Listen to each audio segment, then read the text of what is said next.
meeting. Oh, no, I hope it's recording. All right, Dave Hammond, I'm the chair of the EDC. I'm here. Kevin Bowdler. Present. Jim Lathrop. Here. Suzanne Lane. Here. Rich Balistraki. Dan McFadden. All right, Rich and Dan not here at the moment. Bill Hobbs. Here. Virginia Abernathy. Pete Robinson. Christine Halleck. Chris Donahue. And Cullen Hagan. All right, so we have 6 members present. That constitutes a quorum. For the record, we just had, before I figured out how to turn on the record button, we approved the prior minutes of August 19th. There was no discussion or edits, and all were in favor. So we're off and running. So with that, one of the key initiatives on the EDC's list of 11 initiatives, and it's been up on our initiatives list for probably 3 years now, is to develop what we call the housing strategy, and that was really another way of saying affordable housing plan. And we just felt like it was, as much as we had, talked about it and discussed the importance and wanted to work on it, it just seemed too daunting. And so we had talked about, I had talked to some experts and they suggested a consultant, and, we had to get money and all that kind of stuff to fund a consultant. And then lo and behold, Keith advised me a couple of months ago that that the town had put in for a grant to fund the development of a housing strategy or affordable housing plan. I said, well, that's fantastic. So then Susan came on board and they went through it. The town was awarded the grant, and then Susan and Keith have been working to get a consultant on board to help craft that. So that's that consultant is in the person of Don Poland, who's joining us tonight to review the work plan. So Don, I don't have like your biography in front of me or anything. So if you want to introduce yourself a little bit, everybody knows you. I think practically everybody on the EDC knows you because you've come to our meetings before, but if you want to say a couple of words, and then we can review the work plan that you prepared for the town. Sure. So just a quick good evening. Thank you for having me. As introduced, my name is Don Poland. I'm with the firm of Goman & York, based in East Hartford, Connecticut.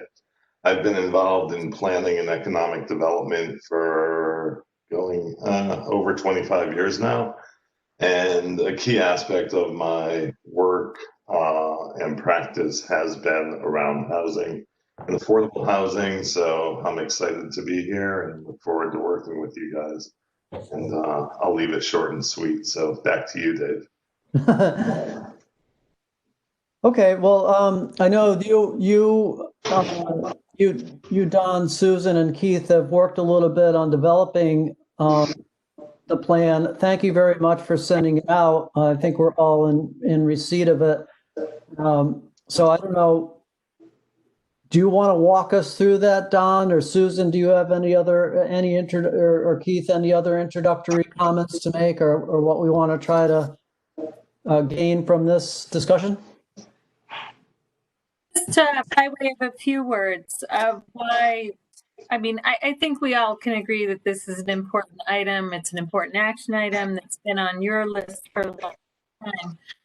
As far as the state of Connecticut is concerned, because Stonington does not hold their 10% fair share of the affordable housing calculation, as of 2017, we actually became sort of beholden to establishing an affordable housing plan before 2022.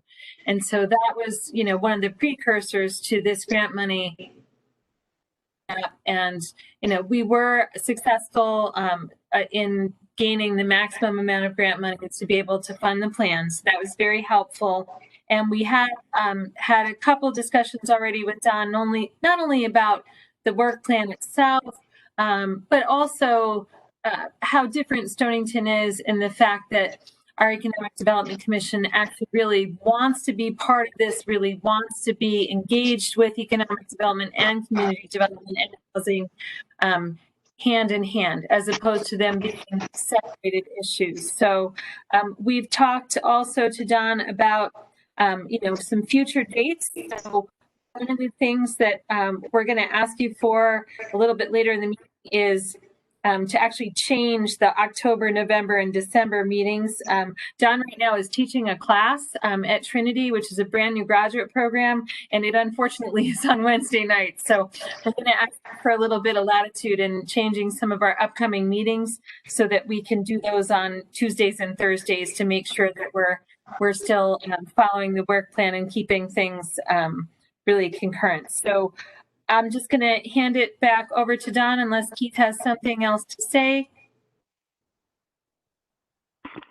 No, just that we're, as Susan said, very excited about this and very excited to have Don on board, and just want to echo that it's great to have an economic development commission that really does recognize the need for affordable housing, where I think in a lot of towns it is the opposite.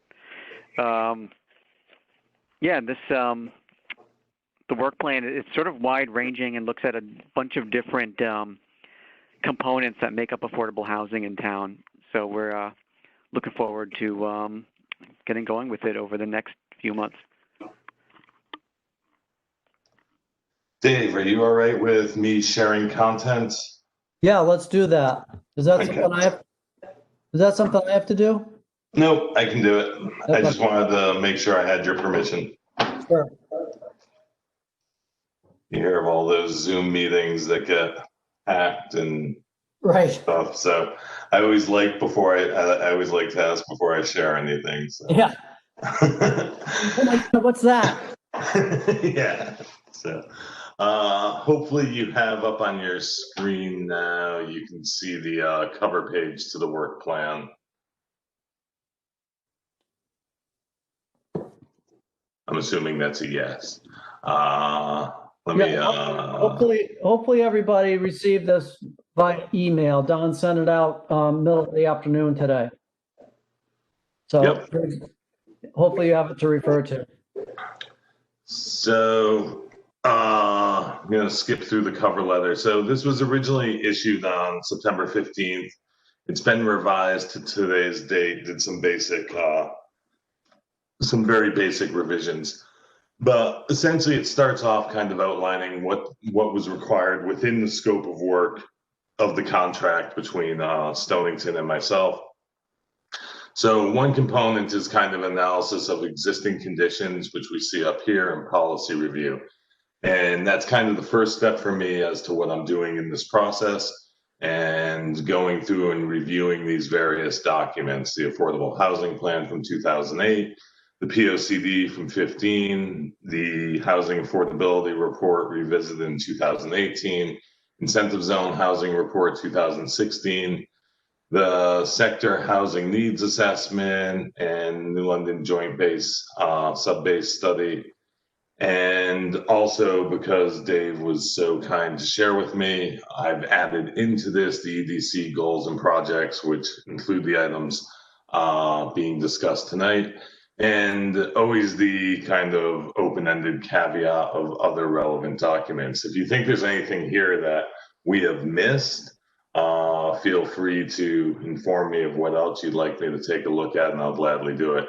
I guess the one other thing I should say is that included in that, which actually somehow we didn't list out, Susan, but is a review of the zoning regs, which essentially sets up kind of the first step of this planning process, which I'll talk more about when we get to it. We're going to host a number of public forums. There will be a kickoff meeting, which I'll discuss later. There'll be kind of a presentation of the findings and recommendations, the draft plan. towards the end, and we will engage in some digital social media throughout this process. And will, in addition to these specific public meetings, there will be the October, November, and December meetings with this commission to take on specific topics and provide updates. And I'll cover that more when I get to it. The affordable housing study and plan is basically conceptualized to include the following sections.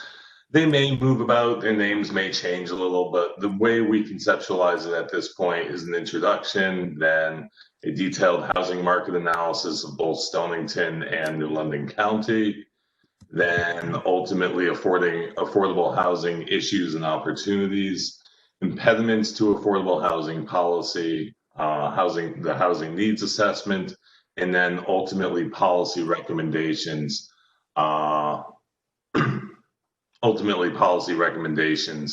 that will address these various items here, potential modifications to the land use regulations, preservation of existing as well as naturally occurring affordable housing, guidance on location of new affordable housing, strategies for homelessness, strategies for short-term occupancies, and strategies regarding potential conflicts between affordable housing and permanent residence and short-term rentals. And then I'd say anything else that we actually come across as a potential impediment or challenge or something that needs to be addressed. And then it will end with essentially an implementation plan, what I like to refer to as an action agenda, which will be consistent with the existing POCD. The deliverables throughout this process will be, I will issue 3 technical memos. One will be on the land use regulation and policy review. The second one will be the housing needs assessment. And the third technical memo will look at potential incentive housing programs for Stonington. Going to also issue some kind of socioeconomic, demographic, and consumer segmentation reports related to housing, consumer spending, and economic activity, which ultimately kind of relate into housing need, housing demand, and so forth. Then ultimately the issuance of a draft plan, then a final plan, and any associated documents created. Did someone want to speak, or is that just feedback? Okay. I just noticed that Virginia Abernathy joined. So for the record, EDC member Virginia Abernathy's joined the meeting.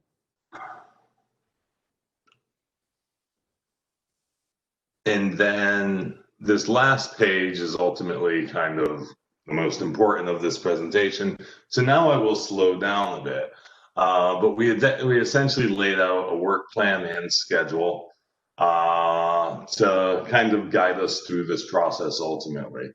So the way this is set up kind of in this block here where it says document review, policy review and stuff, this is essentially what I'm working on in a given month. So in October, actually really starting now, working on the document review, the policy review, the regulation review, and I have one of my staff persons starting the housing market analysis. The way this then plays out for the meetings, the public outreach. So then when we look at the October 27th meeting, I will essentially be briefing you guys on the outcomes of this work. And the same is true then if I'm working on this in November, the technical memo 1, the tapestry segmentation, I will brief you guys on that at the November meeting. So it's kind of providing this, I work on this and then you guys get briefed on it at the next meeting and we'll continue through that. As Susan mentioned, and as I reiterated, we're looking for these meeting dates, October 27th, November 19th, and December 27th. We had to skip nights around a little bit due to Thanksgiving and ultimately Christmas. So that's why there's a little jump or lack of consistency there. We did not push into the first scheduled meetings into the new year. We kind of figured, let's get through this portion of the process, the first half, make sure that we're still on schedule, everything's going as planned, and then come December, we can actually set a schedule for the remaining meetings going forward, knowing we'll have a better grasp on what those are, on our ability to hit the dates that we need to hit that far out. At this point, I'll take a pause and ask any of you if you have any questions, comments, concerns.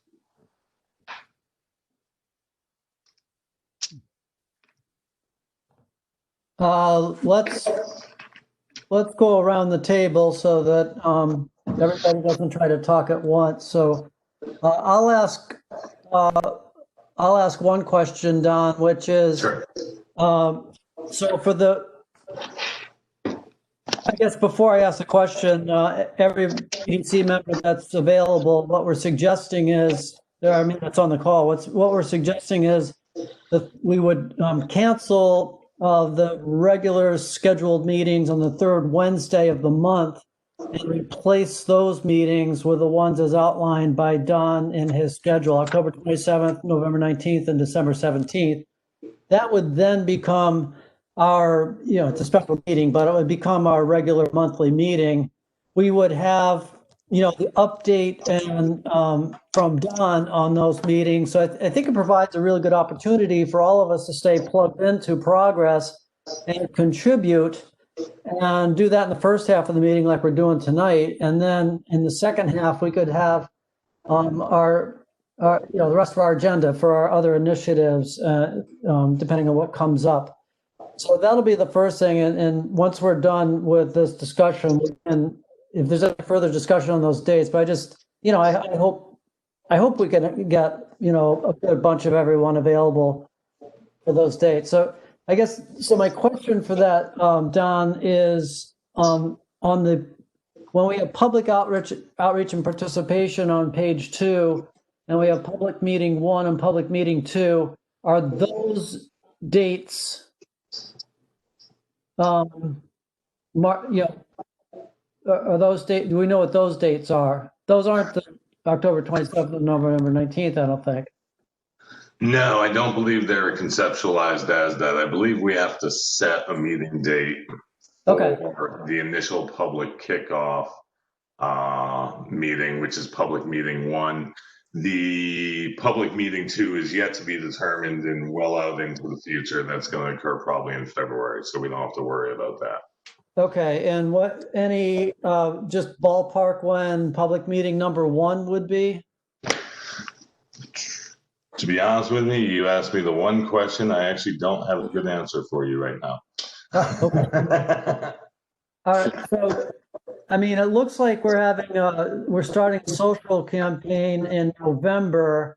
So we're going to start getting, people are going to start catching wind that something is going on. So I suspect that the public meeting 1 would probably be sometime after that.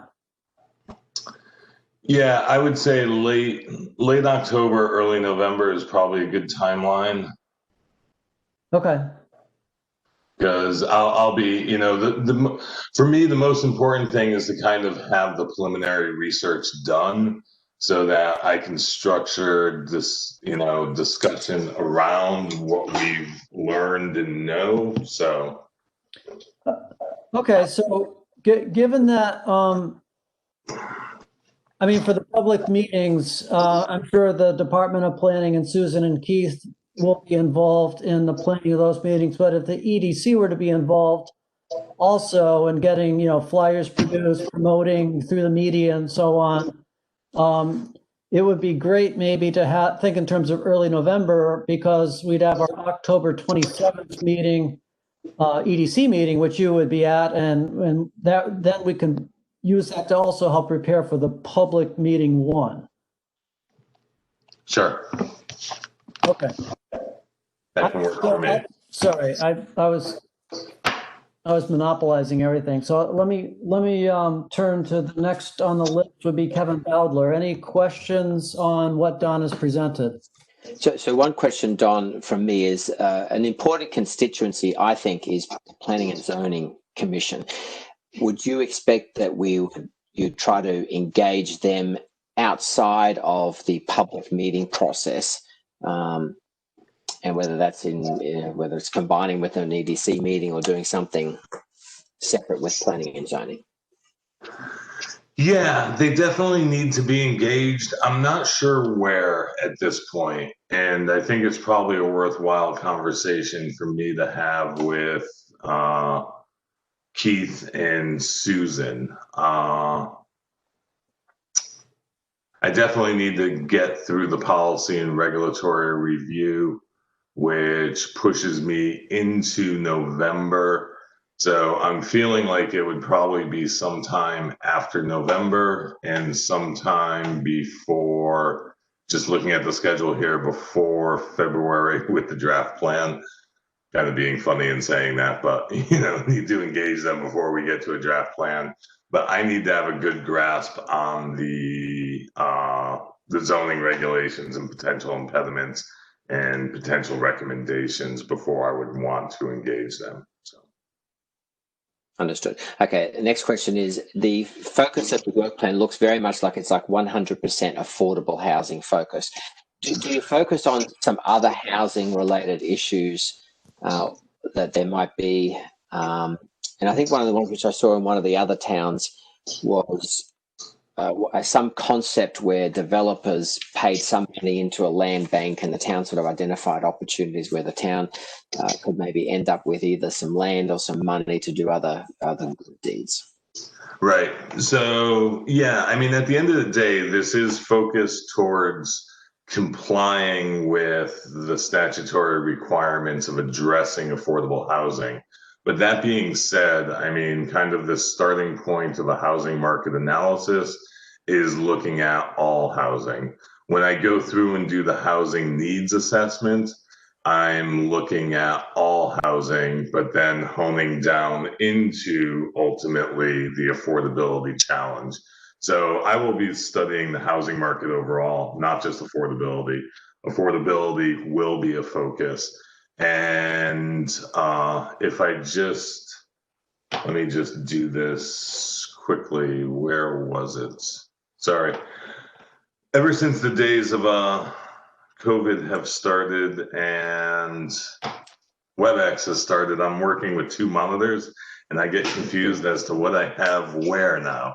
But ultimately looking at your kind of EDC projects and the fact that, on tonight's agenda is essentially is conceptualized in this is the housing strategy, the land bank, TOD, and the incentive workforce zones. I highlighted the land bank and I highlighted the incentive workforce zones because you guys had put forth this kind of idea of white papers on both of those.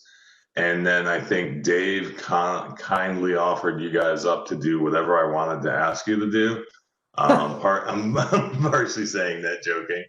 But these are two areas that if you guys wanted some marching orders from me to do a little research around, you would kind of free me up to kind of focus maybe elsewhere.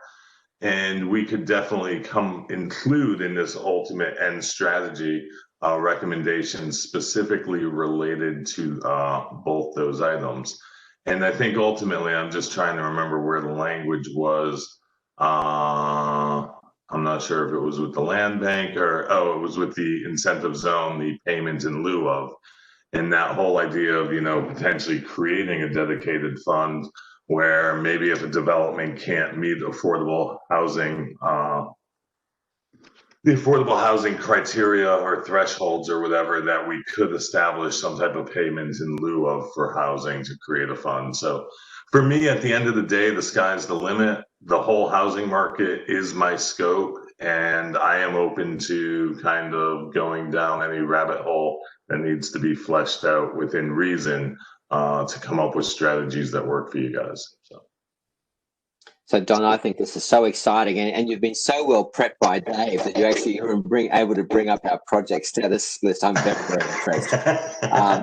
And I suppose just, you probably know, but Stonington, our tax base is largely driven by housing. So I think I'm going to say something like 75% of our grand list comes from housing. We don't have manufacturing base. We don't have a big hospital. We don't have a big university or college. We've got a little bit of tourism, but it's really our housing that pays for all of our taxes and then what we spend the money on. So I think getting the housing strategy right is the most important thing that we can do in Stonington from an economic development perspective.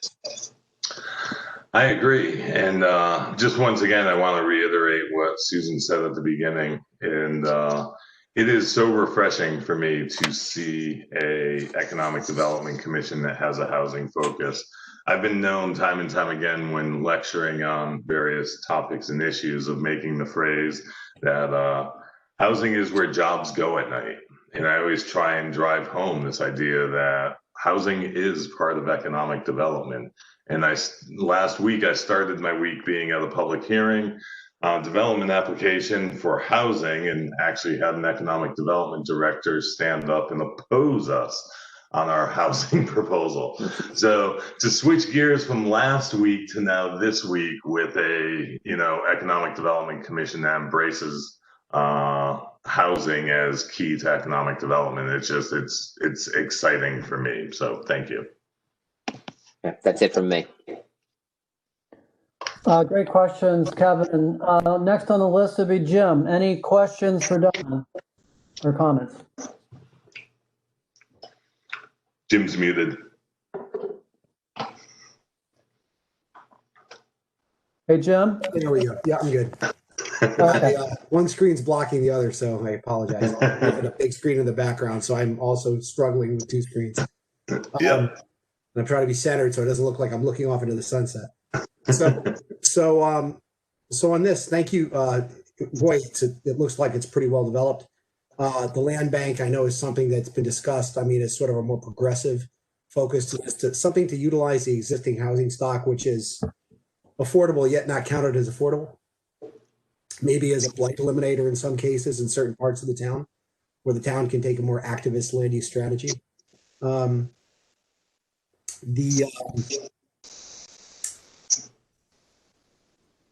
large projects, either having some deemed affordable for a set period of time, or payment in lieu towards something like a land bank or to develop other housing.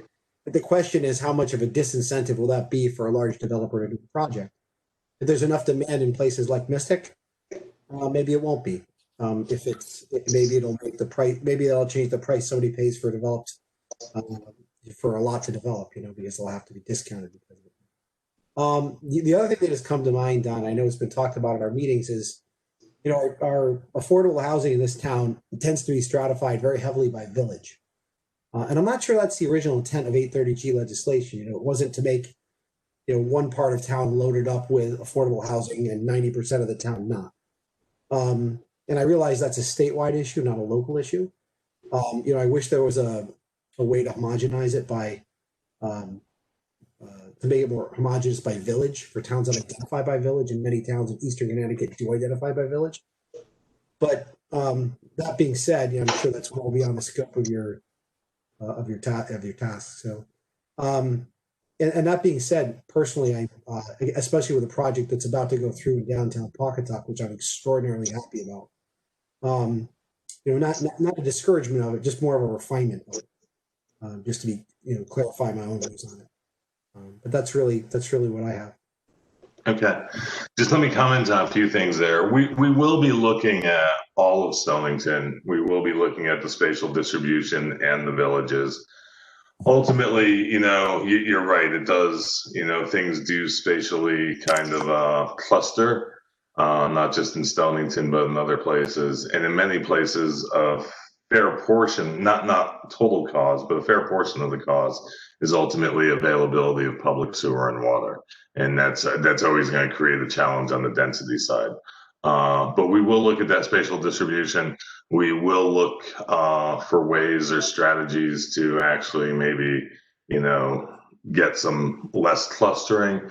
So yeah, we are open to that, and we'll be looking at it. So. Thanks, Jim. Thanks, Don. That good question, Jim, and thanks, Don, for that response, and that's something that can be looked at. Next on my list of members is Suzanne. All right, Don, thanks for being here. The one thing that I would like to know, like in the front end of information, is what is the statutory requirement, and where are we in terms of meeting that? Yeah, off the top of my head, I haven't looked at your specific 8-30G numbers. I am recalling something I read recently, though, and I think you're somewhere around 6% when the state threshold is 10%. And I think that meant you were some 300 and something, 400 and something units away from crossing that threshold. Not knowing any perspectives on the 10% threshold. I mean, my general feeling is, and I've continually throughout my career expressed kind of frustration with the 10% threshold. Just in that it's kind of an arbitrary random number. It's easier for some communities to meet, more challenging for others. And some communities just can't meet it at all. I will go through a process when I do the analysis. I will look at your historic kind of absorption rate of housing, housing permits over the past 20 plus years, at which weight to analyze kind of about how much you're absorbing, how much demand there is. And then I will do some projections forward.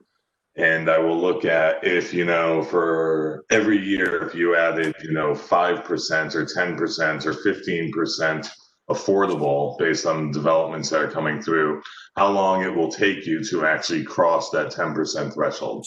In most communities like yours, and what I mean by that is just a more affluent kind of suburban-esque, for lack of a better term, community, that usually I find, it really isn't feasible to try and achieve that affordability number, that 10%, in probably less than a 20-year period. It would mean that to do that, you would have to have like 50% of all units moving forward be affordable. And that's just not reasonable on the developer side or on your side. My point is, though, I am going to look very closely at what those numbers are and craft a strategy around how you can move yourself continually towards that goal, but with it recognizing that it's probably off on the horizon somewhere. So. All right, great. Your report, will you have it broken out by demographics, age demographics, or income demographics? Yeah, I'll ultimately do a comparison to get at affordability. I ultimately end up having to do a comparison between household incomes, and that is not just median household incomes, but kind of your population by income brackets, against housing value, that is either sales value or rents, to kind of determine where the portions of the market are best being served, at what incomes, and where they're not being served. And usually what we find is it's not just there's like a missing segment in the market at the low end where affordability is an issue, but I typically find gaps elsewhere. Like you have a certain price range that you're just not meeting the market on. So I will definitely do it on price. And with any kind of analysis in the world of planning, there will be some level of population, age, and demographic analysis. I just haven't determined what as of yet. So. Okay, great, awesome. Thank you. Thanks. Okay, Bill Hans.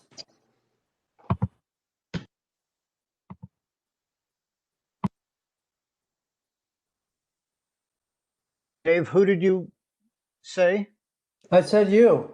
Oh, okay. Suzanne, but I'm just wondering, with other towns, how far beyond the threshold have you recommended towns like us to go? I mean, would it be 15%? To be honest with you, I don't think there's an ideal number. So first and foremost, for towns like ours, as I said, it's a struggle to get to 10%. So it's hard for me to recommend, that you go to 15 or 20%. That being said, your own numbers are going to drive kind of where my recommendations come in. Where I usually fall, and this is one of my critiques of 8-30G. 8-30G was designed to create more affordable housing. And for all the good and bad, regardless, it ultimately created kind of a contentious system. And it put forth a 10% threshold that, there's communities out there that have 1% affordability, and no matter what they did, they can't achieve that 10% because their housing stock, a town like Ridgefield, they've got 20,000 houses and 2.2% is affordable. They'd have to add thousands of affordable units, to get there. So my recommendations usually focus on identifying, how long will it take to move you guys from, say, the 6% to the 10%? But then focus more on kind of outcomes. Like, how do we put strategies in place that get you guys adding X number of affordable units per year so that you are always moving towards that goal of improvement and betterment? And my feeling is if 8-30G was structured that way, if it just said, set up a sliding scale based on size of the community, and said that, say, for a town of Stonington, you need to be adding 10 affordable units per year, right? Well, 10 affordable units per year is probably easily achievable if you were focused on it.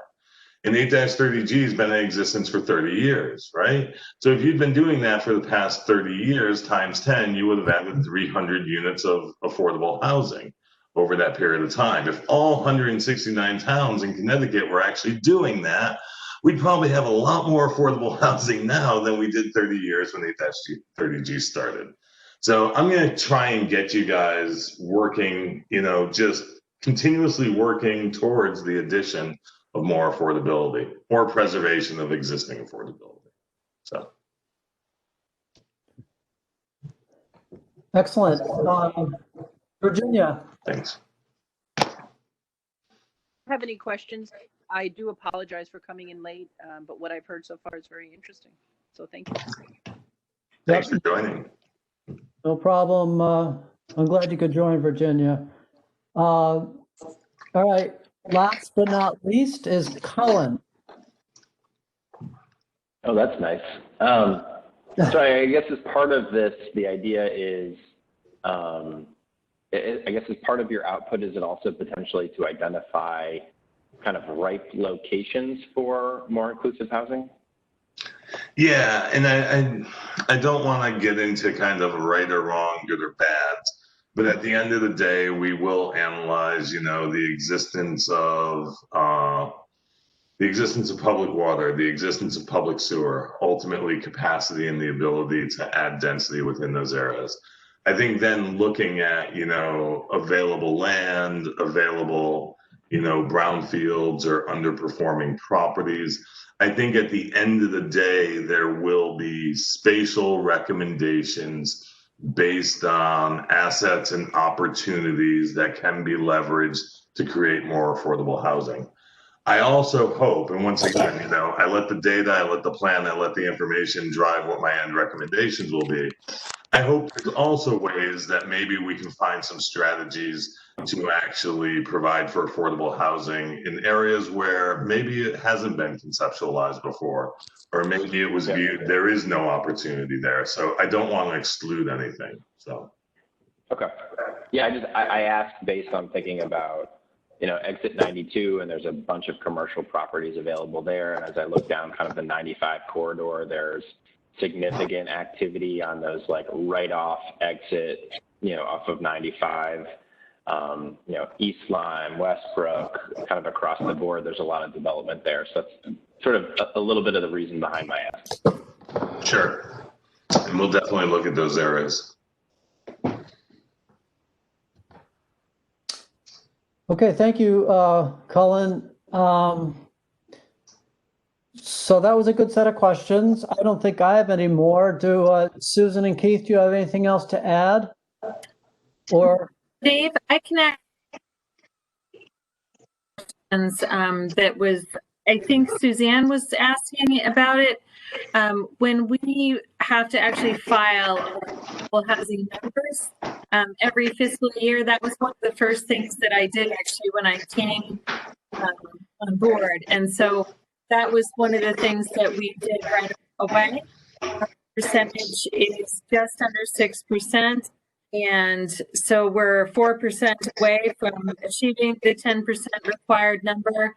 We do have some units out there that are planned, but that are not occupied yet. So there are units at the time that we, there's a date that you sort of put the line in the sand for that date. So past that date, certificates of occupancy have been issued at Birchwood Farms. There will be some more at Spruce. And of course, there's some planned ones for a portion of the Campbell Grain property. So as we go on, those will come online and add to our numbers, although they're not there yet. So just to kind of tell you where we stand just at the moment.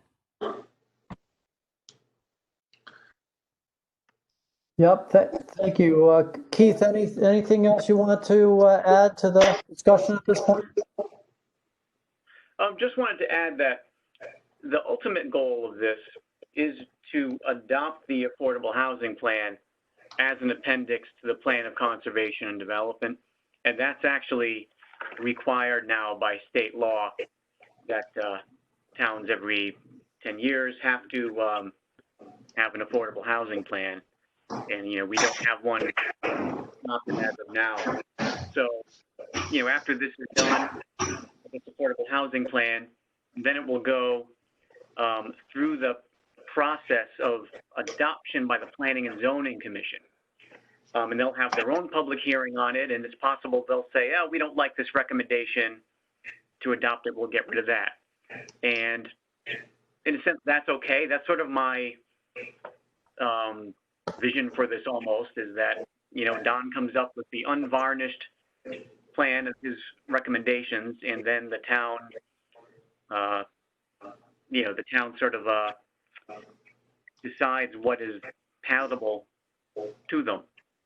But, as I saw it, we sort of want Don's recommendations and analysis of all this going forward, and then the PZC can decide what they want to be in the very final version. Okay, that sounds great. I think we'd all be happy to contribute in that way. Well, this has been, I think this has been a great intro to the work plan and how it looks like the EDC can be very integral to the process going forward, which is exciting. I think Don, you'll be welcome to sign off. I want to follow up with the EDC on the 3 dates proposed for our meetings in October, November, December. And I will confirm back to you that we're good to go on those, and we'll take care of setting those up as WebEx meetings, just like we did today. And then I know we'll be working. We'll need to connect here in the interim to start thinking about that public meeting number 1, and if that's done through the planning office with Susan and Keith, myself and any other EDC volunteers would be happy to help get that thing up and, planned and ready to go.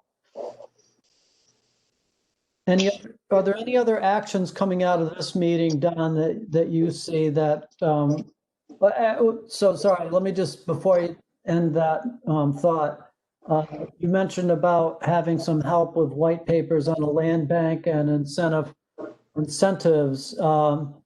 I think I know I would be interested. I think we have EDC members who would be interested in doing that if, so for example, I don't know what that would look like, but if it was you, Don, giving us, links to resource material and an outline of what the white paper might contain, something like that we could then write the draft. I know I would want to contribute, and I think there would be others that would want to contribute on the EDC also. So, that would be something that if you want to let us know how we can best work together to make, do the research and write the white papers, that'd be excellent. Yeah, I could actually do that. And just to be clear, it's not me trying to push work off onto you. It's trying to come out with a more robust kind of look at something like a land bank, which was on your agenda, where the regular strategy, if I were just doing it, would probably be a recommendation, give you a brief framework and say, do more research. But if we can incorporate that in by me giving you guys some direction on what to do and direct you towards some resources, then we could come up with a more robust kind of, this is how you create a land bank to actually achieve these outcomes. So I'll gladly do that. That's excellent. So I like that idea. And does everybody want to nod their head if they like that idea? Kevin's nodding, Jim, Bill, Cullen gave me the thumbs up, Suzanne's nodding. I can't see Virginia, but I just feel like she's nodding. I'm not. Very good. So everyone thinks that's a great idea, Don. So we'll work with you to get, we'll work with you to get an outline and resources or, point us in the direction for the resources and research materials to work on drafting that. And I agree, that would make our affordable housing plan more robust to have those types of strategies in there also. Excellent. So with that, I think we've kind of concluded this discussion. And Don, I guess you're free to continue your evening if you'd like. So thank you very much. I know Kevin expressed his excitement. I thought we had great questions, so I think everyone is really plugged in and ready to go. Thank you. I couldn't get myself unmuted quick enough, but yeah, I'll continue on with my night. I thank you guys. Appreciate it. I look forward to seeing you in October. And Susan and Keith, I'll be in touch shortly and we'll continue working together. So thanks all. Have a wonderful evening. Bye. Thank you.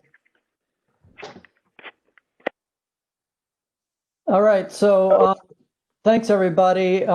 Thank you for everybody asked some really, really great questions and helped to, I think, flesh out this proposal and work plan even further. So thanks for being so engaged. That was awesome.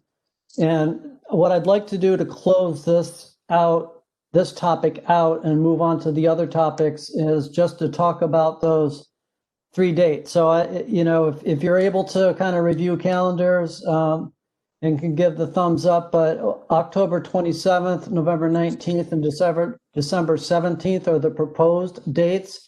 I would propose we cancel the third Wednesday of the month for those three and then schedule the 3 dates I just mentioned. So I've checked my calendar, and so I'm going to do a roll call, I guess. I'm in favor, and Susan, do we have to do, because this is we're scheduling public meetings, do we have to do a vote?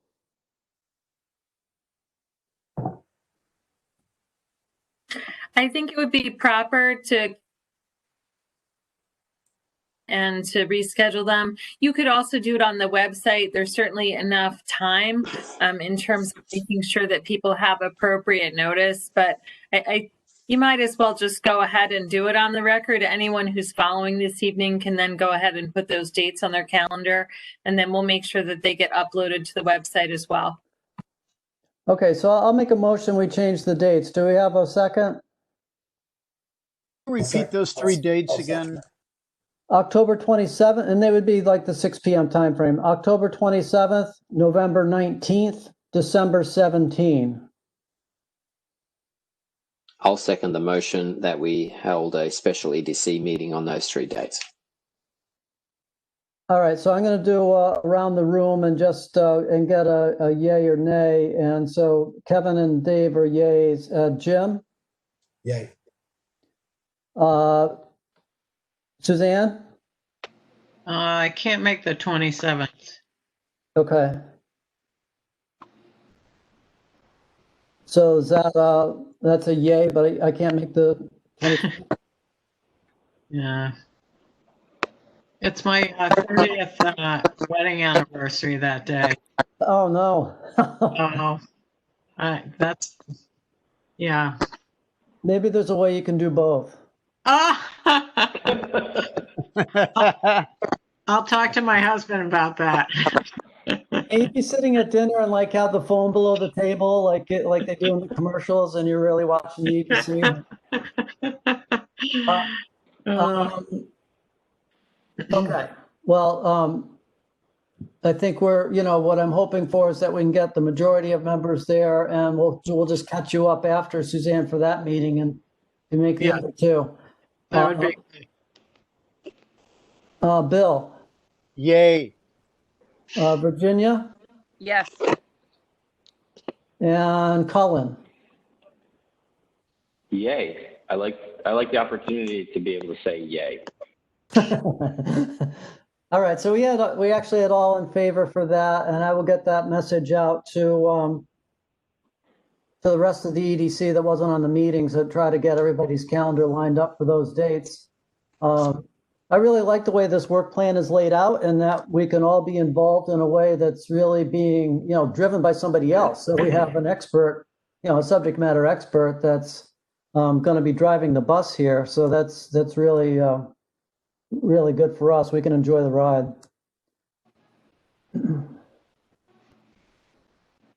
All right, I'm going to move on to the next agenda topic, and that is just a status update on develop the Campbell grain lot. And so I'll give that, and that at the PZC meeting last Tuesday on the 15th. While we're below the 10% threshold, as we just discussed, the Planning and Zoning Commission can't reject the application unless there's health and safety reasons that outweigh the need for affordable housing. We still go before the Planning and Zoning Commission. So there was, Wind Companies did one of the best presentations I think you'll ever see. And I've been to a lot of them now at Planning and Zoning Commissions for developments and housing projects and commercial projects. And they just hit all they're experts, they're civil engineer, they're traffic guy, they're all real architect, they're all really, really good. And it just comes across that way. So, I think the PZC, on one hand, they realize that they can't not accept it. So that might have limited questions. And there were probably a dozen members of the public on also. There really weren't a lot of tough questions. I'd say, it received sort of the broad support that we're hoping for. So the next milestone for that is November 1st. They have to have their application in. Wind Companies has to have their application in to CHFA for the financing deal, and then they have to wait. We have to hold our breaths until April of next year to find out if they won the award. And so remember, this is competitive. My understanding is CHFA gets about 30 applications a year. It's the award is based on a scoring system. Wind Companies has worked closely with CHFA to understand what they would be looking for Stonington with regards to income levels and number of bedrooms. And so they feel like they've tailored this proposal to be one that'd be very favorably looked upon.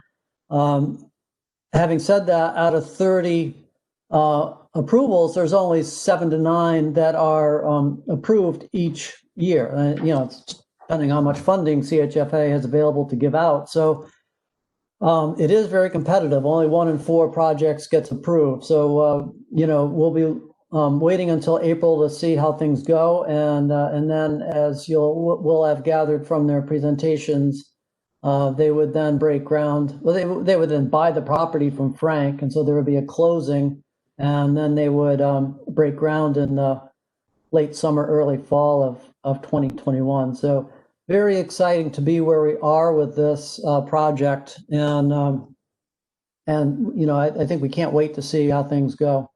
Are there any questions on Dave, that?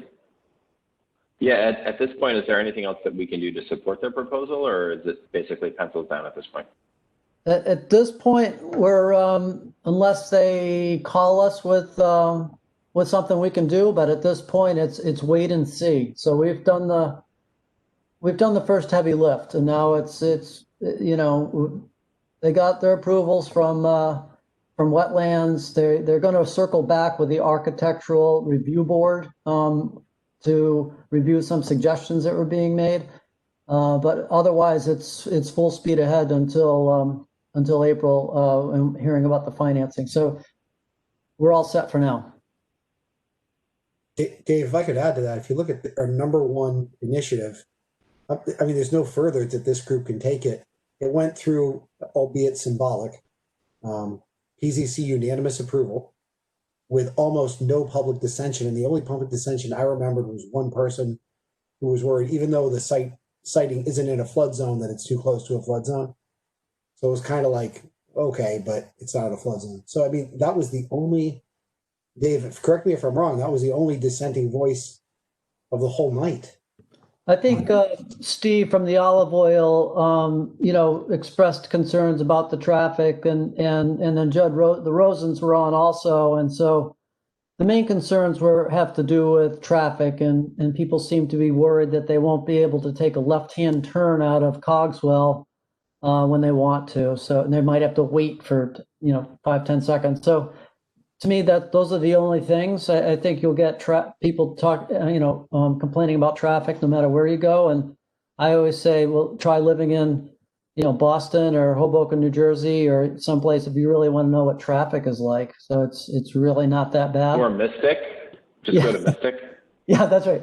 That's right. So everybody builds up the summertime traffic in downtown Pawcatuck like it's awful, and there's more traffic, but it's just funny what people choose to beef about. So, but anyway, that was it. Yeah, thanks, Jim. I think it was just those kinds of comments. Yeah, I don't think either of those two individuals, Mr. Capizano and Mr. Rosen, were not in favor of the project. I think they both expressed in the beginning of their comments that they were for the project. And, and hopefully the traffic engineer, who was amazing, yes, it was going to end up improving access to Cogswell Street anyway, in terms of if he puts down those recommendations and the state adopts them for the left turn lane and the repositioning of the center of the road and so on and so forth, will actually make it easier. And it was well informed. They looked at who's going right, who's going left. I mean, they knew what they did their homework. It was very impressive. Yeah, that's a good point, Jim. Is the traffic engineer actually recommended improvements so that would leave that intersection better than it is now. So even though the traffic load that the apartment building puts on a roadway or adds to a roadway that has 15 to 20,000 cars a day is a drop in the bucket, not even noticeable. They made recommendations for improvements for traffic flow and safety at the intersection of Cogswell and Broad Street. Something they don't necessarily have to do, but they did. And as Jim mentioned, that'd be to have those implemented would be really, really great. Any other questions? The next item is the Pawcatuck Historic Structure designation. I'll just start off, and then Susan, you can add, or Keith, if you want. So we got the comments back from SHPO. They basically just said that they would recognize the 4 properties that they originally said they would recognize, and did not seem to even consider the others, despite full write-ups that our consultant Jim Sexton put together in the application, with history and details and so on. So it was as if they weren't even considered, and it took them forever to get back to us, which was another, kind of frustrating element. So Danielle was a recipient of the report, and she immediately asked, can we have an opportunity to go back to them with some comments on the comments? And so Jim Sexton one of his experts has a medical leave at the moment, so it's going to be delayed. But the next step there will be to have a meeting with Danielle, Susan, and Jim Sexton, and I can't remember the other woman's name that can't make it right now, and kind of see, is there any course of action we can take to get those other properties back on the table? So I'd say the timeline is indeterminate right now, and certainly the outcome is too. But Susan, any comments, or Keith, on like what a timeline might be, or anything to add what I said? Dave, I did get an email from Jim Sexton this week, and just sort of updating us that his expert, I believe her name was Meg, I could be wrong on that, that she was still out for at least, the short-term future, and that he would update us as soon as she was available again. I think they were trying to sort of work something out if maybe we could at least talk to her remotely. So we're working on it. Okay. Any questions or comments from anyone? Hey, Dave, just a couple of things on that. I get the impression on this one, kind of living through the last year, that fighting City Hall on this one, based on everything I've read, and I haven't read everything because I haven't been emailed everything, but it seems unlikely to me that SHPO is going to budge on this, and I think the town should really start weighing the most urgent need on this is some historic monies for the portion of the Riverwalk near, I guess, what's the next to the restaurant that's falling into the river. To Mia's. They're going to need funding to prevent that sooner than anything else that the historic district might need. And keeping going back and forth versus giving them access to the funding they're going to need to do that. I think we should think about that as a group. I mean, if we go back and forth for another 6 months, well, this side of that restaurant falls in the river because that Riverwalk Condo Association is not going to be able to pony up the capital to fix that. So you just have to weigh one versus the other. That's all I'm going to say about that. Yep. Very good. Dave, We have an opportunity. Yeah, sorry, go ahead. Besides the 4 properties that were accepted, approximately how many other properties were put forth? It was like a half a dozen or 8, something like that. Like 12 more, Dave. Oh, 12 more? Okay, thanks.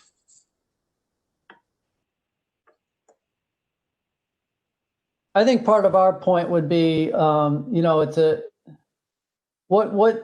not what good are 4 historic properties, but wouldn't it be better to have 4 historic properties that are also knit together with historic renovations of other properties, so you have a historic looking village rather than, an anything goes village with 4 properties that are kind of like buried in the, whatever else is going on there. So I don't know, as Jim mentioned, it'll be like,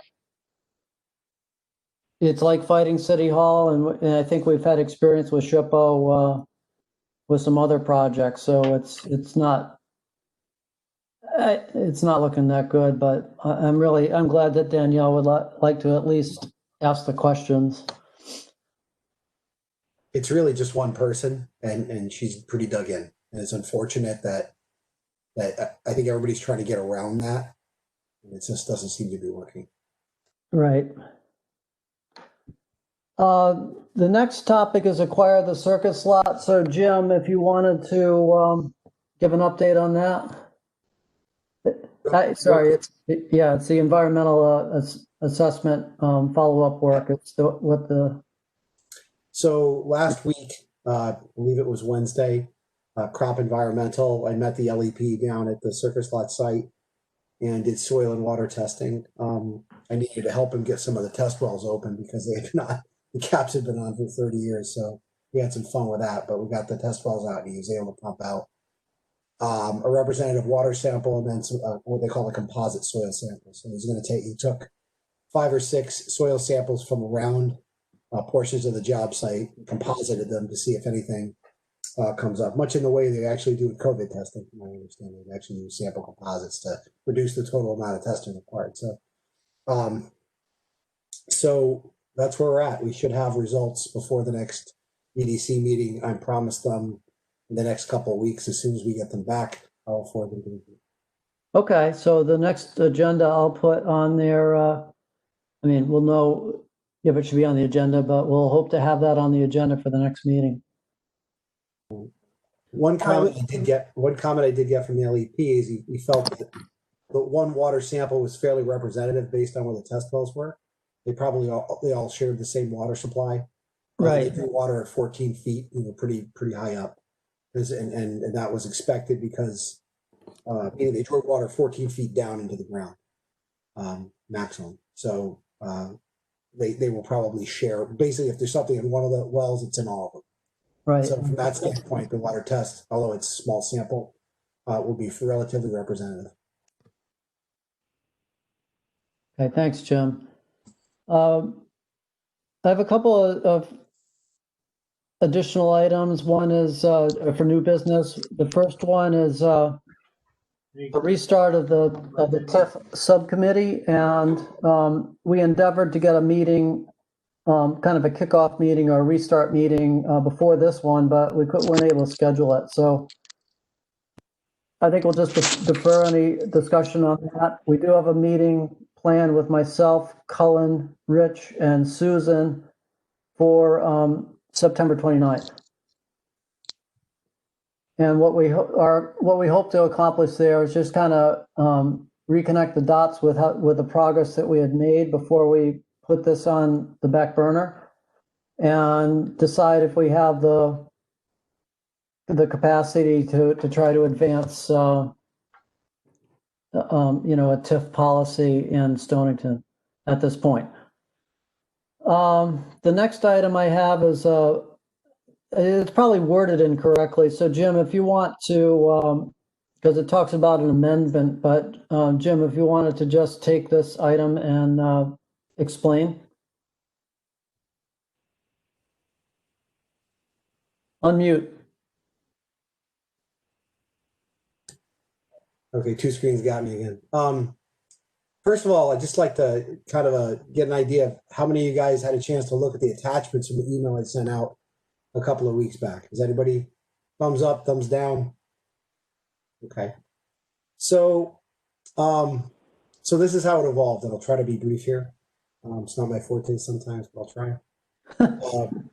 This started as kind of a reach out for one site, the Levant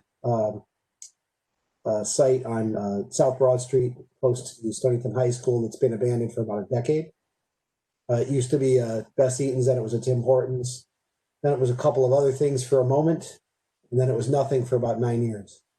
The site's become overgrown, unsightly, and now there are being efforts made to try to get that site restarted again. And I know Susan's been involved in that, as I'm sure other staff members have been.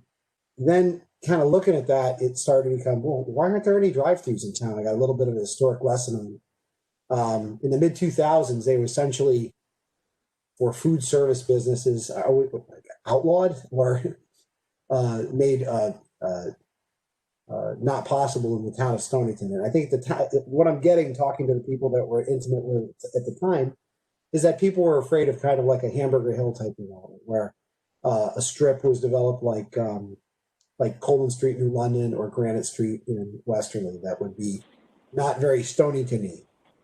And it sort of went from there. And you look at it, and it's interesting that Jason's first go-round with the town, Jason Vincent, he was just when he was starting with the town or had been there for a very short period of time. That's when this all started. So then it became, okay, how was the zoning of drive-throughs managed? And then you look at a few of the commercial zones in the town that really aren't supposed to be, or are kind of primarily not in the villages. They're sort of in between the villages, not always, but mostly. And those are CS5, LS5, and GC60. 3 kind of workhorse commercial zones. And started looking at them, especially CS5. And it's not a real big surprise to me why a lot of the CS5 hasn't developed. It's pretty much a very difficult commercial zone to develop in. There's a lot of things that aren't allowed in it, like food services. Forget drive-through, you can't have a restaurant. Very, very restrictive. And I think that it's one of the things we should look at as a group. Not, let's not look at one particular site. Let's not look at drive-throughs in general. Let's look at the whole shebang. Let's look at the 3 workhorse commercial zones, and let's see what we can come up with. So quickly, I've never done this before, so I'm going to try to. Okay, we're going to try to do I'm going to drop something in for everybody to look at. So that's it. We should start the right. So let me see if I can drop this into. All right, how do I do this? Share. All right. Start the commercial zones. Anyways,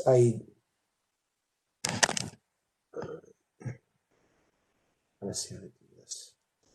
Forgive me, guys, for a moment. I'm going to figure out actually how to do this. Finish your file. Let's see. There we go. I'm going to take commercial zones. We'll try this. Did I do it right? We'll see in a minute. File sharing. Let's see if it works. All right. Did it work? I don't think so. Can anybody see a file? Oh, I believe it said, it gave me a pop-up that said it was not optimized for file sharing. So this type of file, which is basically a PDF. Can you not share PDFs? Is that the problem? You should be able to share content, Jim. There's a share content button there. Yeah, I did. I did use it to share content, but it said the file wasn't supported, which is a PDF, which seems like, one more shot. Screens, have you chosen the correct screen to share? Yeah. Golden. Jim, if you're using Mozilla, are you using Mozilla? No, I'm not. Okay, because Mozilla has some funny things with PDFs. You'd have to switch to Safari or another one. Yeah, I'm trying again with. Yeah, I can't. It'll be difficult for me to change browsers. But if I may, quickly give you some of the highlights of the zones, and it's unfortunate because it'd be better to share this. You all do have this in the email. A couple of things. GC60, 60,000 minimum lot area, so an acre and a half. CS5 and LS5 are 5,000 or 5,000 square foot minimum lot area, which is a fraction of an acre. Floor area ratios. CS5 is 0.3, LS5 is 0.5, GC60 is 0.25. They have varying frontage and setback type requirements. When we look at the uses,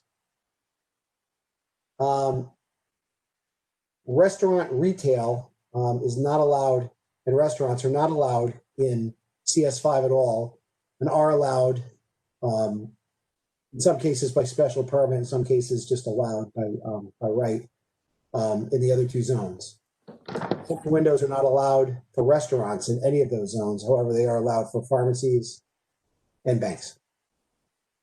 Residential mixed use is not allowed in any of the actually, it is allowed in LS5, but not allowed in CS5 or GC60.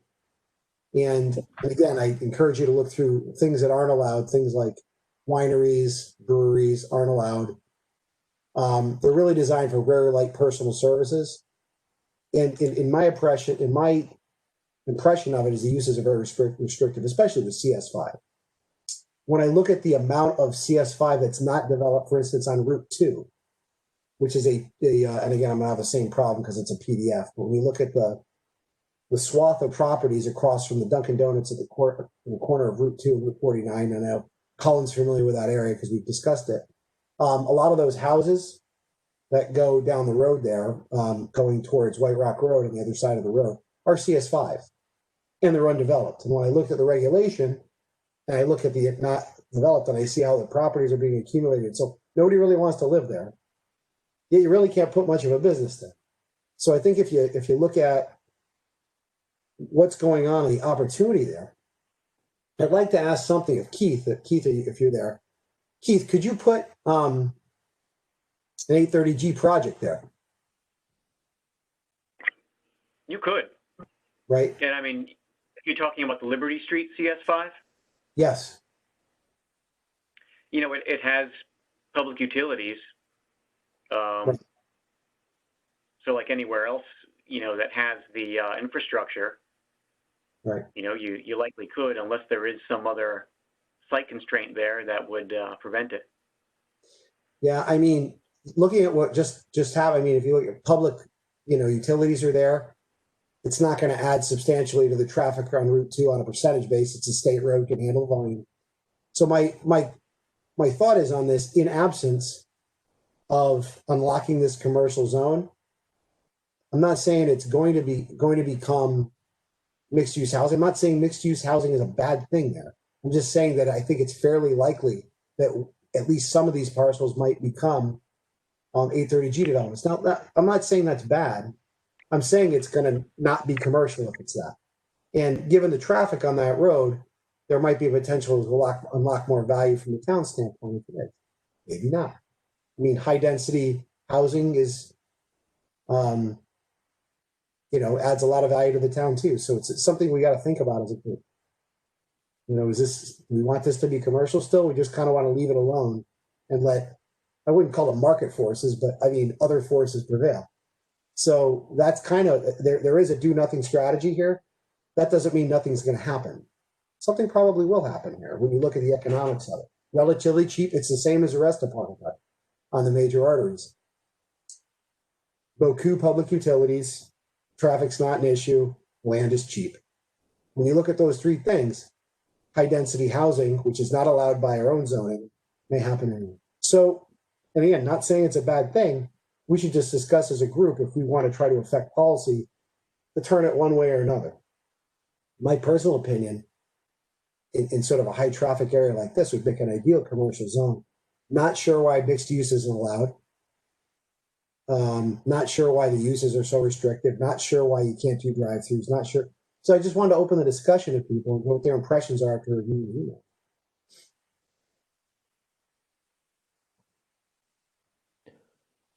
Okay.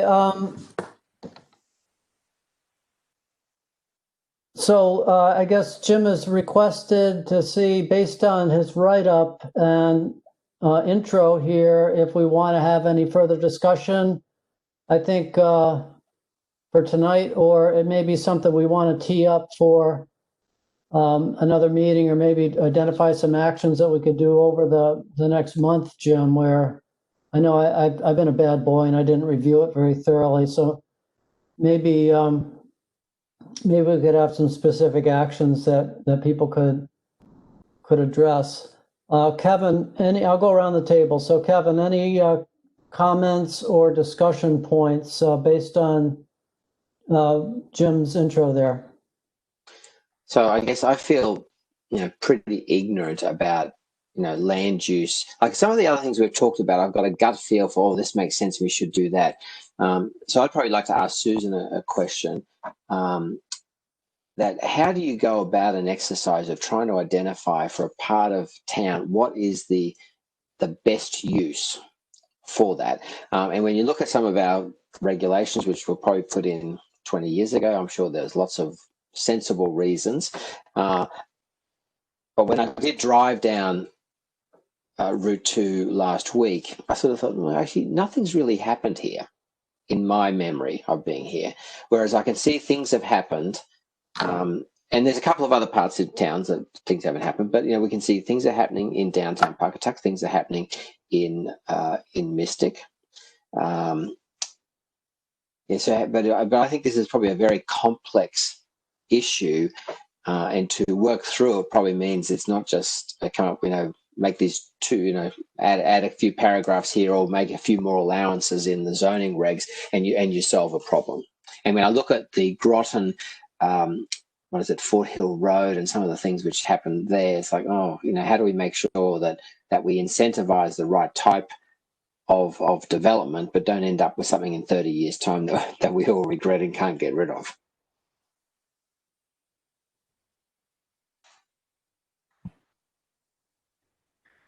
Kevin, so what I'm hearing you say is that you'd like some sort of information about how zoning and land use kind of comes into play from a basis of, does it come from the science of the soil layers that are underneath? Does it come from the context of what's been built around something? Does it come from what available infrastructure is there or not there, or planned or not planned?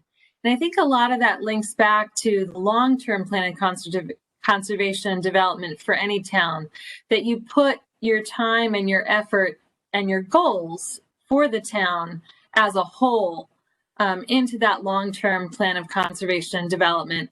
And over time, that does change. I mean, we're required, by law every 10 years to go back over our long-term plan. But I think a lot of the present day decisions, the zoning regulations, subdivision regulations, just everyday sort of decisions that are made, they should be consistent with that plan. And so that if you work backwards from the long term to the short term, if you develop, like Jim's talking about, if you want to see something in a certain area happen, or if you think something appropriate is going to happen in this area, and you think that this is the right strategy, whether it's for Route 2 or whether it's for a certain zone, that, you start from that long-term blueprint and work backward into the zoning regulation, which is where you're really making this sort of, present day, everyday decisions. And I think it's very important to actually take a real sort of strategic look at what are we really looking for? Have we gone down the path that we had intended to? Because sometimes things don't develop in the way that you'd intended them to. And I think that was part of Jim's point, is that, if we want a certain, type of development in a certain area, or we think something is appropriate or not appropriate, we should think about the fact of what could be the intended and the unintended consequences, because that's a good point about, we are still subject to 830G. If there was an area that you did think was, is this really not really a great place to be putting high density housing, might not, we might get rolled over on that, considering we're only, at just around 6%. So it is interesting to think about, what do we want for the town holistically? What can the town support, both with infrastructure, with the different levels and capacities of our roads, safety-wise, like we talked about when the traffic engineer, when you're coming out of the Campbell Grain facility and going in, when you have to make those turns to go in and out, one of the things that I had asked the fire marshal in the fire department was, when you bring your trucks in and out, there are certain templates that you use to be able to look at a site and check that, can they make it in with the fire truck? Can they make it in with the garbage truck? That there are certain things that you want in certain areas that are, and they're important. They're important. So I think that there's a lot behind the scenes to what Jim is talking about of, are we making everyday good choices that are still appropriate in today's context? And it may be that, you know, this is a piece that, you know, is out of date, or that, you know, enough of the town has changed, or, you know, the town sentiment could also have changed. Okay, thank you. So, you know, I'm embarrassed to say I didn't think about that. You're right. We should be going back to the POCD, but also we should go back to the Economic Development Commission priorities. So we went through an exercise of saying, what do we think are the most important things for us to do? This one isn't on that list. So probably another thing we should do then when we come through the priorities again and say, okay, is this an initiative which we think warrants, you know, our attention and focus? And it's probably something which takes, you know, some period of time and a subcommittee around to work on and come up with what's the most logical thing to do. Yeah, thanks, Kevin. That's a good thought. I guess the other thoughts that occurred to me is one is that there was a SIP to do, you know, to what's it called, where the entire zoning regulation would be contemporized. It's, you know, in a rewrite, and that was to hire a consultant to do that. So much like Groton did recently, where they had consultants that conducted community conversations and gathered data to contemporize their zoning regulations. That's what we endeavored to do in Stonington. So I think it's like in there for $1 or something. So I don't think it's fully funded yet, but you know, that would do what Jim is suggesting. It would take a look at all of these different zones and say, you know, what's the best, highest and best, and what would make the most sense there and contemporize. The other thought I had is that, and this has been the piecemeal approach, is what we did already, and what we actually had talked about doing for Upper Liberty Street is having a community conversation. So we did that successfully for PV5. We gathered that input. Keith was able to use that to contemporize and I think, Jim, you might have helped on the rewrite of the PV5 to contemporize that. So that's the piecemeal approach, where we really just tackled one zone in town. And so to do more than one zone, of course, is a bigger nut to crack. But that could be done. We had said at one time we wanted to have community conversations for different zones on Liberty Street, precisely for the reason Jim has teed up, and that's to contemporize that zoning. So we could do that. I think, you know, Kevin, thanks for going back to the prioritization exercise. If everyone remembers, we did that in September. We've done that 2 years in a row in September, and I didn't schedule that for this year. So we can, I think, because we have so of our 11 initiatives, we're making really good progress on they're all kind of active. It's not like we're looking to add more things to our plate right now. So we could do, maybe in a month or two, we could do a prioritization exercise and see if something like, you know, working on a particular zone and contemporizing the, you know, a zone in need of contemporization would be something we want to tackle. And you know, again, I think that would then suggest we hold community conversations, get community input, and then figure out how we could write the amendment, or help with drafting a revised regulation, or if that SIP is going to, you know, move forward, that is the rewrite SIP, then you know, let's jump on that one too. Any comments, Suzanne?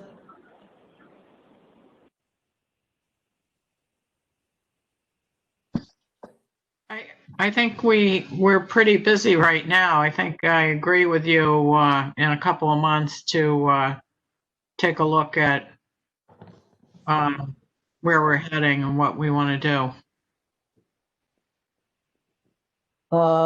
Bill? I don't have anything to add.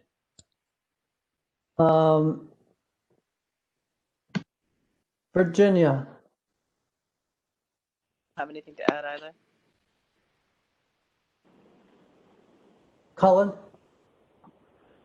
Yeah, so I've been called an incrementalist before, so I'm open to that feedback now. But it feels like the allowing drive-throughs in commercial zones by special permit feels really straightforward to me.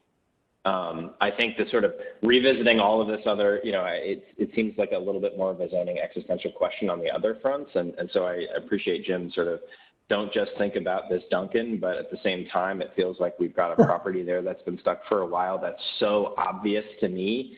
I just think about me driving in and out of high school all day. We had a Beth Seton, and to me, that one feels like a straightforward, thing to try to at least advocate for, particularly obviously given COVID. And I think, not just COVID now, but I think just the long-term change in consumer behavior. So for me, I would advocate, I think part 3, having us as an EDC advocate for allowing drive-throughs in the zones by special permit, to me seems to be pretty innocuous, but also pretty straightforward. So I think for me, I would advocate for that as a standalone, and maybe that's something that we could encourage the zoning team to look at now, and then maybe put the longer term piece about revisiting more broadly zoning strategy. That feels like something that might be bigger to chew, but I mean, for me, it's just so obvious.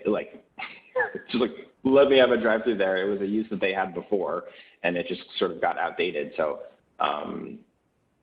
I would like to be seeing, kids enjoying their, big coffees with lots of sugar and multiple donuts, in a more timely manner.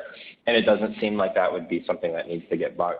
The amount of calories I ate at Beth Eaton and had such a great physique at the time is now really staggering to me. I would probably, go into some sort of diabetic shock with what I used to eat there. But, that feels like straightforward and maybe not something that we have to bog down in sort of the existential zoning questions that we all have.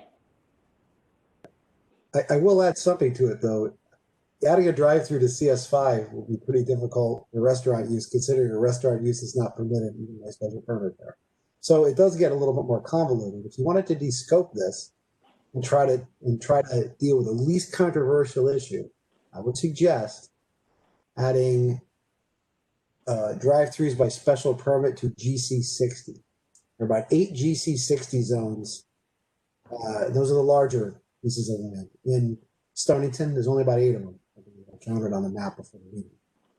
And they're the furthest from village centers. It's low-hanging fruit. It would be an easy one.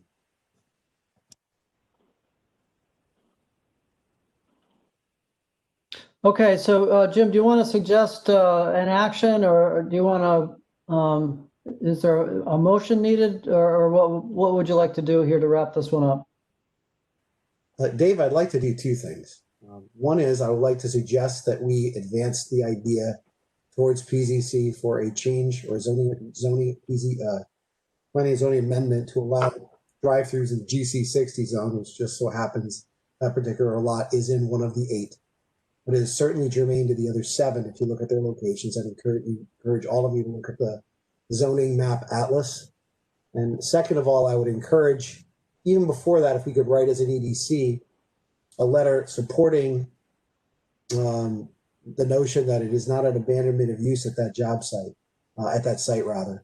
The issue is there are 2 drive-through windows. One of them has been abandoned for other things. There were 2 very short-term tenants there. It was not abandoned permanently. There is some legal precedent to say that abandonment of use has to be permanent.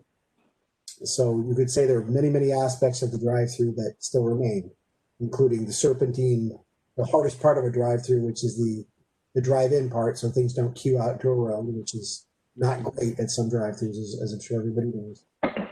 The cupola, everything else. One window was closed and it was deemed abandonment of use. And this is simply a zoning enforcement officer decision.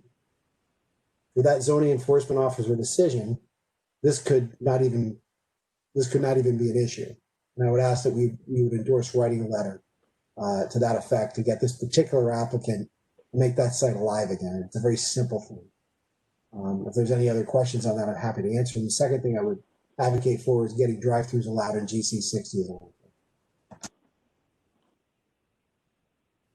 Okay, and so for the first one, I'm going to say Jim made a motion to, I guess, what would it be? It would be to write a letter on behalf of the current owner of that site to advocate that it was not an abandonment use. And the letter would be to, Uh, I guess it would be to the CEO, right, Susan? Or would it be to you?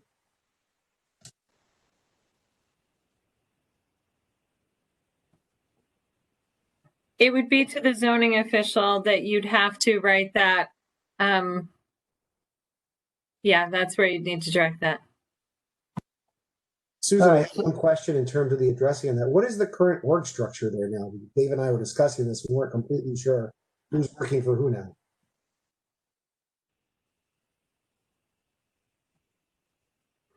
I'm not sure I know what you mean, Jim. Does Candy work for you? Does she work directly for the first selectman? Who's Keith? We were wondering how that works then.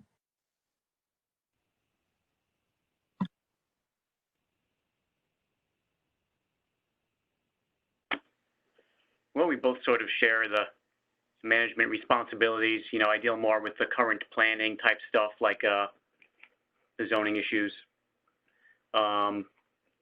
In the case of this drive-through, I don't want to get too much into it. We've been talking with his attorney about the issue. It might be a decision that gets kicked up to the Planning and Zoning Commission for their interpretation about it. In which case, your letter may be helpful. Yeah, so shouldn't the letter be to planning and zoning rather? Because the enforcement officer is probably going to do whatever the interpretation of the current rule is, and it's probably correct. Or are we asking not just for a letter? Are we asking to change the rule? No matter who you address it to, everyone who needs to see it will see it. You can address it to me or to Candy. Okay. If it goes to the Planning and Zoning Commission, we can forward it to them. That sounds pretty straightforward then. yeah, so, all right, so Jim has made a motion to write a letter of support requesting the drive-through be allowed at the South Broad Street, Best Eaton. That would go to Planning and Zoning / zoning official / Keith. And is there a second on that? I second. All right, I'll go around the room. I'll vote for. Kevin? Aye. Jim? Aye. Suzanne? Aye. Bill?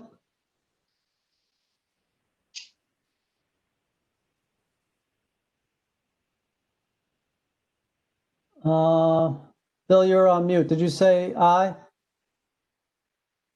I can't hear you, Bill. You're on mute. It looked like an aye. There we go. Aye. Aye, very good. Virginia?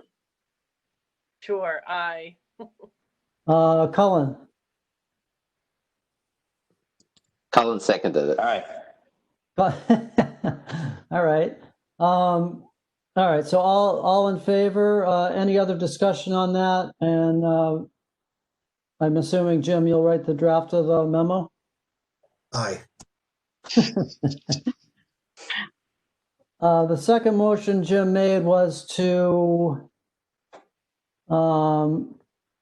make a request or draft a letter of support to the Planning and Zoning Commission suggesting that GC60 be allowed drive-throughs by special permit.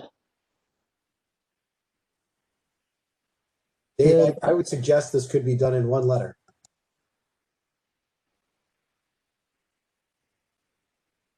And it sounded like Jim was writing that first one, so I like that suggestion, Jim. All right, so we'll combine the two motions. Everybody cool with that? Make sense? Yeah, I think that I'm happy with that. Yeah. Okay. All right, very good. I'll clean that up in the minutes. But basically it's to allow in general, allow a drive-through by special permit in GC 60, which would then, in a particular case, for the Best Eaten on South Broad Street, make that available as a drive-through. All right. I'll send a draft out to everyone as soon as it's ready. All right. We get to where you wanted to be, Jim? All right. In interest of wrapping up by 8 o'clock, 2 more items. Let me do the D item. Let me do the D item first. And so Danielle, Susan can help me out here, I think, because I'm not sure I'll understand exactly what's being requested, but apparently there's a Narcan training being offered. And I think what Danielle was thinking was that it's an opportunity for an EDC member to conduct hotel and restaurant outreach in the context of suggesting that they have they join the Narcan training, which would be something that hotels and restaurants might feel like it's good to have somebody on site that can administer that, whatever neutralizes the opiates, I guess. So, I think Danielle was thinking in the context of it's an opportunity for outreach. So, we'd be able to make a connection with hotel and restaurant folks on one hand, and then also help them by suggesting that this Narcan training was available. So, is there a volunteer that would like to do that? I think it would entail, making your own list of hotels and restaurants and some phone calls and/or stopping by and talking to people. Dave, I'll vote. Okay, fantastic. So, Bill, I want to suggest you hook up with Susan on that. Is that okay, Susan? Absolutely. And I do already have, sort of semi-list that I could share in terms of contact information that might help you get started. And the town hall and, police department and human services already had a training of this type. I believe it was recorded, so we might be able to, link you in to be able to see the video to sort of tell people what to expect.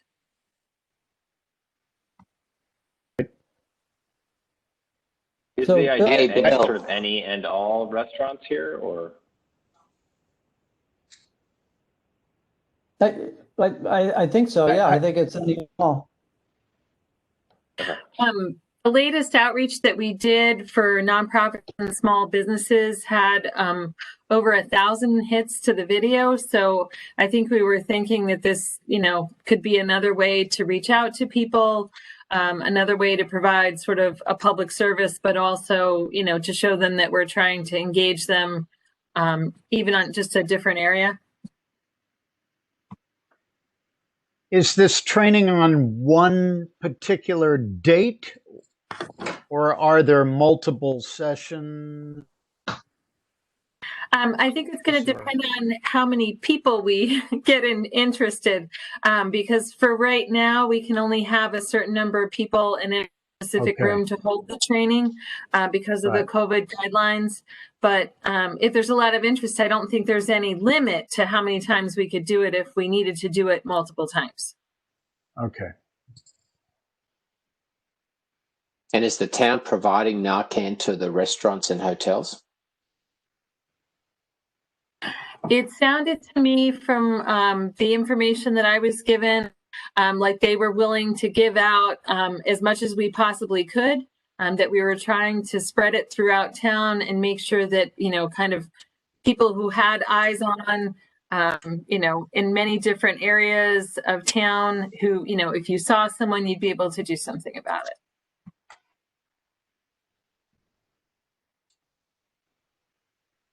Okay, so Bill, you'll hook up with Susan for more particulars.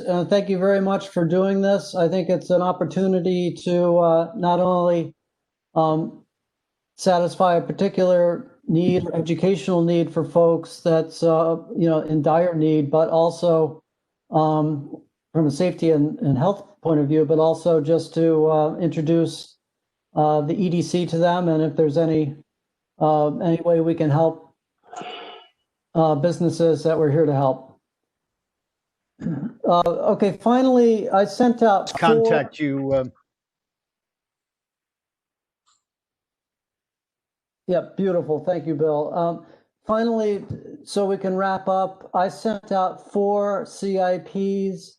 3 of them were submitted last year on behalf of the EDC, and we had discussed them in meetings and felt like those are the ones that aligned with our initiatives. I'd like to propose that we support 4 this year and add 1 for the pedestrian bridge, which received widespread public support as part of the apartment building proposal by wind companies. A lot of people ask, well, does that mean we're going to get the pedestrian bridge too? So I think we've got plenty of validation for that idea now, and maybe we can strike while the iron's hot. It's a complicated project. And so I just want to say that all of these SIPs, my expectation is we're not going to discuss the write-ups at the meeting tonight, but that, what I sent them out so you'd have at least some context and some basis for voting to support, putting these forward. So, they have to be refined. And so I'm going to take it upon myself to edit the 3 that were already submitted last year. I'm going to edit those 3 to make them stronger, and then the pedestrian bridge one I have to work on quite a bit to get it to a point where people actually can get their hands around what the ask would be. So, are there any questions or discussion on those SIPs before we take a vote as to whether or not we would support putting all 4 forward?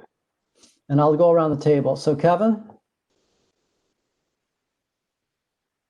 No, I don't see any downside in not having the 4 of them submitted as SIP requests. Yeah. Jim?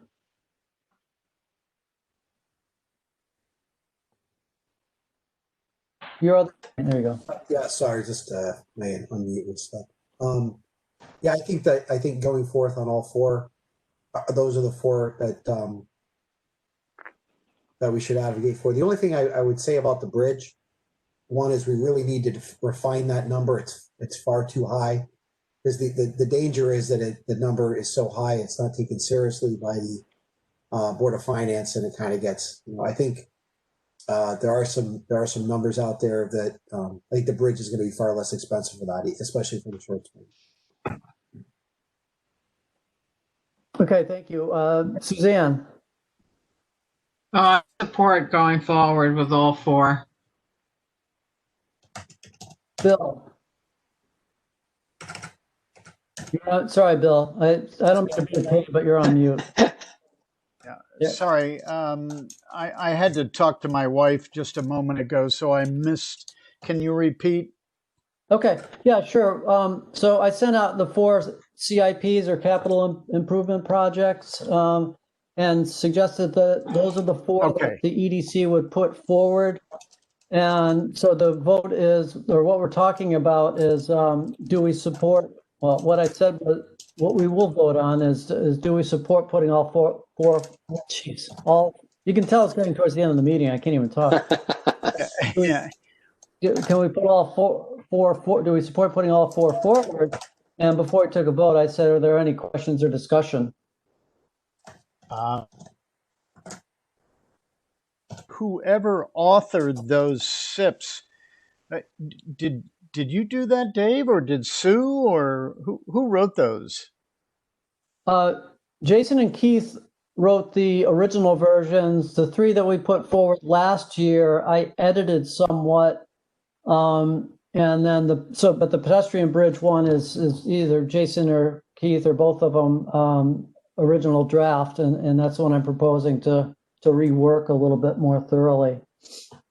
Well, I just want to compliment everybody, because the wordsmithing on that is terrific. I mean, that takes some doing, I know. But anyway, yes, I'm in favor. Virginia. In favor of those, yes. And adding the bridge. Okay, very good. Yep. Cullen. Yeah, I guess based on Bill's feedback, I just want to be upfront that I authored all 4 of them. No, I think they all make sense. Do we present them in any sort of priority order, or do we just submit them all and the town sort of determines the appropriate prioritization, if any? The way, well, yeah, the town will prioritize them, and it's it goes to the Board of Finance first. And, you know, what can happen is I will go, or one of us will go and advocate for them and present and speak to them. So I did that at last year's Board of Finance meeting, and then it goes to and then the Board of Finance makes the recommendation. So they might kick it out at that point and say, no, we're not going to support it. Then it goes to the Board of, oh, no, I got it backwards. It goes to the Board of Selectmen first, and then, and they put forward the proposals, the ones that the Board of Selectmen propose, and then the Board of Finance will ultimately vote on it. So I went to both of those meetings last year and advocated for those 3. We got support and we got funding for all 3, and then all the funding got cut back to $1 because of the COVID challenge.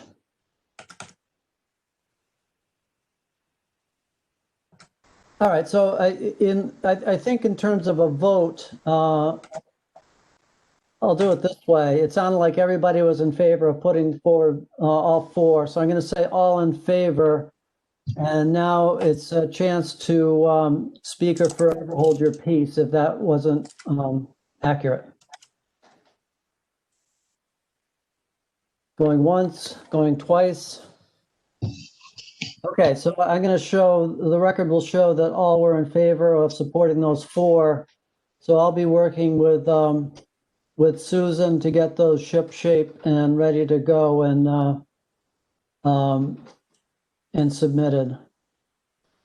Okay, I think I'm out of breath. I'm out of everything. So I'd like to suggest that we adjourn. Motion to it. Seconded. Okay. All right. Thank you, everyone. Okay, thanks everybody. Bye-bye. Good night, everybody. Good night. Bye-bye. Good night. Thank you.